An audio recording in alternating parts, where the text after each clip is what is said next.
All India Radio presents Morning News.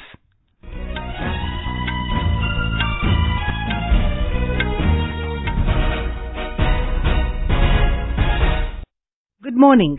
I am Lalema Aneja Dang. The headlines. Prime Minister Narendra Modi says 1.2 crore jobs have been created annually in various sectors. India's export of goods and services to record highest ever growth rate and cross $500 billion this fiscal, says Commerce Minister Suresh Prabhu.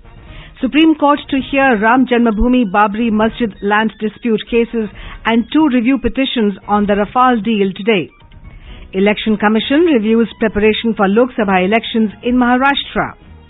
Second high-profile summit between US President Donald Trump and North Korean leader Kim Jong-un to take place tomorrow in Hanoi.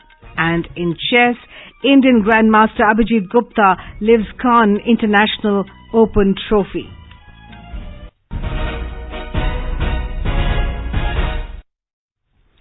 Prime Minister Narendra Modi has dismissed the opposition allegation of joblessness in the country, saying that nearly 1.2 crore jobs have been created annually in different sectors, including tourism, aviation and infrastructure development. Mr. Modi wondered how it was possible that jobs are not being created when FDI is at an all-time high. He was speaking at the Rising India Summit of a private TV channel in New Delhi yesterday.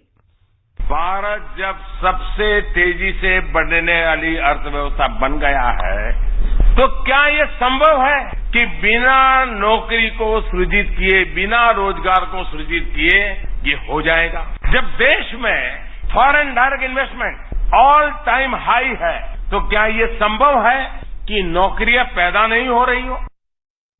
The Prime Minister also wondered how it was possible without employment when several international reports have mentioned that poverty is declining at a faster pace in India. He, however, said he is not satisfied with the current job scenario in the country as there is a need to do a lot in this direction. The Prime Minister said that his government has brought the inflation rate under control, which was high during the UPA regime. पिछली सरकार में जरूरी वस्तुओं के दाम आसमान छू रहे थे, महंगाई सुरसा की तरह मुंह खोल रही थी, महंगाई दर 10% का आंकड़ा भी पार कर गई थी, लेकिन आज हमारी सरकार में महंगाई दर गिर करके 2 से 4% के आसपास रह गई. Attacking the opposition, Mr. Modi said, now the scenario has changed and if one wants to indulge in scams, he cannot do so as the NDA regime has blocked all means of looting public money. Mr. Modi will address a public meeting in Churu district of Rajasthan today. This will be his second public meeting in Rajasthan within 4 days. The Prime Minister had visited Tonk on Saturday. The Prime Minister will also attend the Gita Aradhana Mahotsav at ISKCON, east of Kailash in New Delhi today. At the event, Mr. Modi will unveil the Bhagavad Gita to the world, which has been prepared by the ISKCON devotees. An official release said, measuring over 2.8 meters and over 800 kilograms, the Bhagavad Gita is the only one of its kind in the world. The Prime Minister will turn a page of the Bhagavad Gita to mark its official opening. He will also address a gathering. The country's goods and services exports will cross $500 billion during the current fiscal, despite challenges being faced on the global trade front. This was stated by the Commerce and Industry Minister Suresh Prabhu while speaking at the Rising India Summit 2019 in New Delhi yesterday. Mr. Prabhu said that exports are recording healthy growth so far and this fiscal will record the highest ever growth rate. He said the ministry is working on identifying new products and new markets to further push the shipments. A 5-judge constitution bench of the Supreme Court will hear the Ram Janmabhoomi Babri Masjid land dispute case today. The bench comprises Chief Justice Ranjan Gogoi and Justices S.A. Bobre, D.Y. Chandrachud, Ashok Bhushan and S.A. Nazir. According to a notice issued by the Apex Court Registry, all the petitions in the matter will come up for hearing today. 14 appeals have been filed in the Apex Court against the 2010 Allahabad High Court judgment. The verdict was delivered in 4 civil suits that the 2.77-acre land in Ayodhya be partitioned equally among the 3 parties, the Sunni Waqf Board, the Nirmohi Akhara and Ram Lalla. Supreme Court will also hear today 2 petitions seeking review of its December 14 verdict that had dismissed pleas challenging the Rafale fighter jets deal. A Delhi court has directed businessman Robert Vadra to appear before Enforcement Directorate ED today. The court yesterday refused to stay his interrogation by the ED in a money laundering case. Special CBI Judge Arvind Kumar also directed ED to supply within 5 days the hard copies of the documents seized from Vadra during raids conducted at his offices last year. In yet another ceasefire violation, Pakistan Army targeted forward posts and civilian areas along the LOC in Rajouri district of Jammu and Kashmir last evening. A defense spokesperson said Pakistani forces started unprovoked firing along the LOC in Naushera sector about 6:30 p.m. He said Indian troops retaliated strongly. There is no report of any damage or casualty to the Indian side. For quick news updates around the clock, follow us on our Twitter handle @AIR News Alerts. The Election Commission team has reviewed preparations for Lok Sabha elections in Maharashtra. Election Commissioners Ashok Lavasa and Sushil Chandra and State Chief Electoral Officer Ashwani Kumar, among others, were present at a meeting held in Mumbai yesterday. Our correspondent has the details.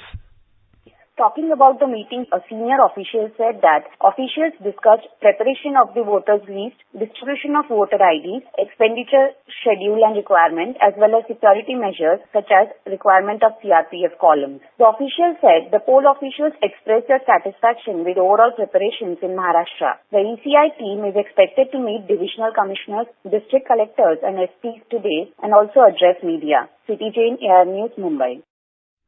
The Arunachal Pradesh government held a meeting with various community-based organizations, student organizations and NGOs in Itanagar yesterday on the law and order situation in the city. In a press briefing, Chief Minister Pema Khandu said the state government will not take up the issue of permanent residence certificate to non-Arunachal Pradesh STs again and clarified its stand during the meeting. Meanwhile, curfew in the capital city was lifted this morning. In Himachal Pradesh, 159 MOUs were signed at the HP Global Investors Meet in Shimla yesterday. Speaking on the occasion, Chief Minister Jairam Thakur said the MOUs will ensure a total investment of over 17,000 crore rupees and employment opportunities to over 40,000 people. President Ram Kovind will confer Gandhi Peace Prize for the year 2015, 2016, 2017 and 2018 at a function in Rashtrapati Bhavan today. It was instituted in 1995 on the occasion of the 125th birth anniversary of Mahatma Gandhi.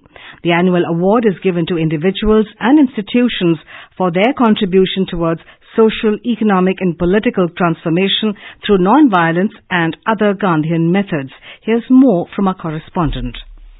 For 2015, Vivekananda Kendra Kanyakumari will be given the award for their contribution in rural development, education and development of natural resources. For 2016, the award will be presented jointly to Akshay Patra Foundation for its contribution in providing midday meals to millions of children across India and Sulabh International for its contribution in improving the condition of sanitation. For 2017, Ekal Abhiyan Trust will be given the award for their contribution in providing education for rural and tribal children. Yohei Sasakawa of Japan will be conferred with the prize for the year 2018 for his contribution in leprosy eradication. The award comprises of a cash award of 1 crore rupees and a citation. Anupam, AIR News, Delhi. The second high-profile summit between U.S. President Donald Trump and North Korean leader Kim Jong-un will take place in the Vietnamese capital Hanoi tomorrow. During the 2 days of talks, the two leaders are expected to have several rounds of discussions in multiple settings, including a one-on-one aimed at normalizing ties and complete denuclearization of the Korean peninsula. They are also likely to review the progress made after their first historic summit in Singapore last summer. And now, news from the world of sports. In chess, Indian Grandmaster Abhijeet Gupta lifted the Cannes International Open trophy yesterday. He took an easy draw with Pierluigi Basso of Italy in the 9th and final round. Abhijeet won the tournament with 7.5 points. He started well in the tournament, winning the first 4 rounds. The 2 more wins and 3 draws happened on the way to his first solo international tournament victory. On to boxing, 3 more Indians have assured themselves of medals at the Makran Cup underway at Chabar in Iran. Commonwealth Games silver medalist Manish Kaushik in 60 kgs, former national champion Duryodhan Singh Negi in 69 kgs and Rohit Tokas in 64 kgs made their way into the semi-finals. And in women's cricket, the Indian team defeated England by 7 wickets in the second ODI at Mumbai yesterday to take an unassailable 2-0 lead. Ankush Vats, AIR News, Delhi. And now it's over to Subhadra Ramachandran for a look at today's newspapers. Thank you, Lalima.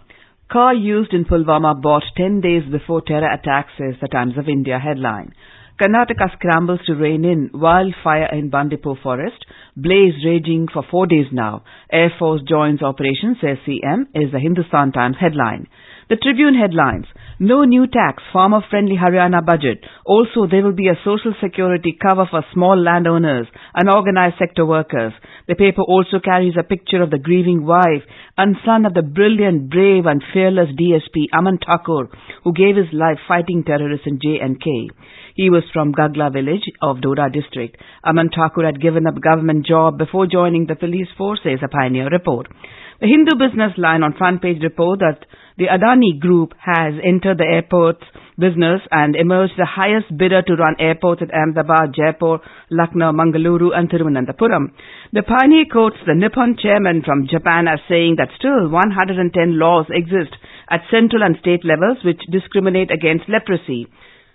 The Virasat-e-Khalsa Museum in Anandpur Sahib is the top-ranked museums in terms of number of visitors, 5,000 footfalls a day, and was built to commemorate 300 years of Khalsa Panth by Guru Gobind Singh.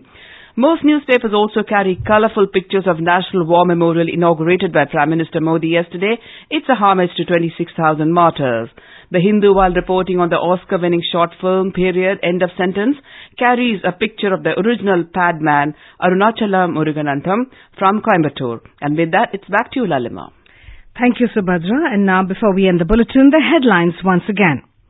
Prime Minister Narendra Modi says 1.2 crore jobs have been created annually in various sectors. India's exports of goods and services to record highest ever growth rate and cross $500 billion this fiscal, says Commerce Minister Suresh Prabhu. Supreme Court to hear Ram Janmabhoomi Babri Masjid land dispute cases and 2 review petitions on Rafale deal today. Election Commission reviews preparation for Lok Sabha elections in Maharashtra. Second high-profile summit between U.S. President Donald Trump and North Korean leader Kim Jong-un to take place tomorrow in Hanoi. And in chess, Indian Grandmaster Abhijeet Gupta lifts Cannes International Open trophy. And with that, we end the morning news. Have a nice day.